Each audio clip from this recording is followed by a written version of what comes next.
বাঁশখালী ভূমি অফিসের দুর্নীতি, হয়রানি ও অনিয়মের বিরুদ্ধে সাধারণ ছাত্র জনতা বাঁশখালী কর্তৃক মানববন্ধন কর্মসূচি পালন করেছে। বিস্তারিত দেখুন মোহাম্মদ ইমরানুর পাঠানো তথ্যচিত্রে।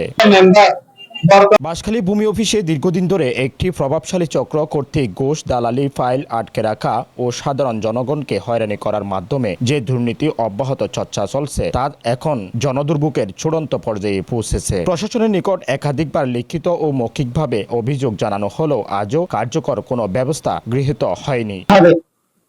এ অবস্থায় প্রতিবাদ ও পরিবর্তনের দাবিতে বাঁশখালীর সাধারণ ছাত্র জনতা ও সচেতন নাগরিকবৃন্দ একজোট হয়ে 19 নভেম্বর 2024 তারিখ 5 দফা দাবি আদায়ের স্মারকলিপি প্রদান করা হয়েছে। দাবি পূরণ আশ্বাস দিলেও এখনো দাবি পূরণ করা হয়নি আমাদের 5 দফা দাবি। তাদের দাবির মধ্যে প্রথম দাবি, ভূমি অফিসে দালাল মুক্ত পরিবেশ নিশ্চিত করতে হবে। সকল মধ্যস্থকারী ও দালালদের অপসারণ করে সরাসরি সেবা গ্রহণের পথ সুগম করতে হবে। ভূমি অফিসের সিটিজেন সাস্টার অফিসের সামনে টাঙ্গাতে হবে এবং প্রতিটি সেবা প্রদানের নির্দিষ্ট সময়সীমা নির্ধারণ করে অফিসের সামনে প্রদর্শন করতে হবে, যাতে জনগণ জানতে পারে কখন কোন সেবা কতদিন সময় পাওয়া যায়। ডিজিটাল ব্যবস্থা পূর্ণ কার্যকারিতা নিশ্চিত করতে হবে। খতিয়ান, নামজারি, খাজনা ও পরিশোধ ইত্যাদি সেবাকে শতভাগ অনলাইন ভিত্তিক করে দুর্নীতির সুযোগ বন্ধ করতে হবে। সাধারণ জনগণের অভিযোগ গ্রহণ দ্রুত নিষ্পত্তির জন্য নিরপেক্ষ ব্যবস্থা চালু করতে হবে। ভুক্তভোগীদের অভিযোগ গ্রহণের জন্য একটি আলাদা ডেস্ক ও নিরপেক্ষ মনিটরিং গঠন করতে হবে। 5 আগস্ট 2024 পরবর্তী দুর্নীতিতে জড়িত ব্যক্তিদের বিরুদ্ধে আইনগত ব্যবস্থা গ্রহণ করতে হবে। ভূমি অফিসের কর্মকর্তা কর্মচারীদের মধ্যে যারা ঘুষ, বিলম্ব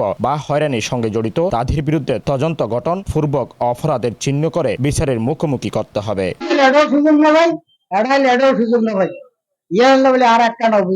অফিসে দালাল মুক্ত পরিবেশ নিশ্চিত করতে হবে। ভূমি অফিসে দালাল মুক্ত পরিবেশ নিশ্চিত করতে হবে। সকল মধ্যস্থতাকারী অনুমোদিত দালালদের অপসারণ করে সরাসরি সেবা গ্রহণের পথ সুগম করতে হবে। নামজারি করতে বলো, মানে নামজারি করে নেবার দেয় আর ও মালিকের দূর পাইব দিবে এখন খাতা নাও করে নেবার, নামজারিও করে নেবার। বাঁশখালী সচেতন নাগরিক ও ছাত্র সমাজ দৃঢ়ভাবে বিশ্বাস করে জনস্বার্থে প্রশাসন দ্রুত উদ্যোগ নেবে, অন্যথায় জনগণকে নিয়ে বৃহত্তম আন্দোলন গড়ে তুলবে বলেও হুঁশিয়ারি দেন। ডেস্ক নিউজ, বাঁশখালী কণ্ঠ, চট্টগ্রাম।